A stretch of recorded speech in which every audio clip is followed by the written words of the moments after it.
face of ISIS now has a name as friends help identify the identity of the man accused of beheading American journalists James Foley and Stephen Sotloff. According to Reuters, citing the Washington Post, the man known as Jihadi John is Mohammed Emwazi.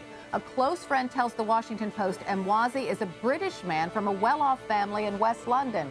Born in Kuwait, he's reportedly been in Syria since 2012. Emwazi's covered face and British accent became a symbol of the terror group just months earlier by taunting authorities of the videotaped murders. We're covering the story from all angles. We begin with CNN senior international correspondent Nick Robertson at New Scotland Yard. Good morning, Nick. Tell us more.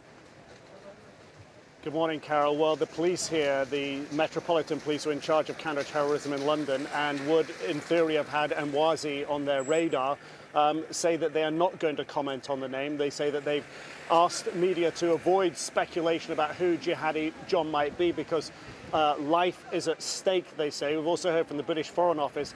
They also say that they won't be commenting on this. The police say that they have an ongoing active terror investigation and it's common practice, therefore, that they wouldn't be commenting on this. But Emwazi has been seen as, in the nom de guerre, if you will, as Jihadi John executing James Foley, August last summer, Stephen Sotloff, Peter Henning, Alan Haynes, Peter Kessig, and most recently the Japanese journalist Kenji Goto. He has a long track record of brutal murder. That's what the police here are investigating. And this name now certainly brings to light some of the details of his past and why potentially he might have been radicalized, Carol. All right, Nick Robertson reporting live from Scotland Yard. Now let's head to the West London neighborhood where Jihadi John grew up. Hatika Schubert is there following that part of the story for us. His neighbors couldn't be surprised, right? Because we've known for a long time that it might be this guy. Well, the neighbors are certainly shocked. This is a family that kept to themselves. They didn't really interact too much with too many neighbors. I did speak to one man who said he knew Mohammed Emwazi, but he said he was absolutely shocked to hear that he may be the man known here as Jihadi John. He said that he saw him last a few years ago around the neighborhood. Pretty much a quiet, but otherwise very nice young man is how he described him.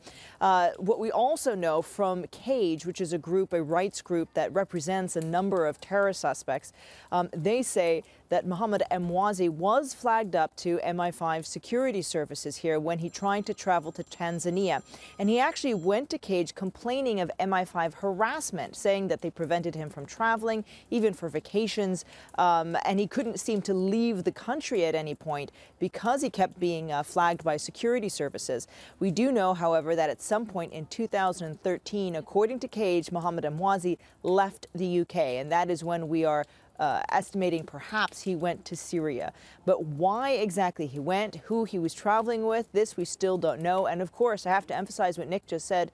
Both British security services and American government officials have not confirmed that Mohammed Emwazi is in fact that person we know in those videos as Jihadi John.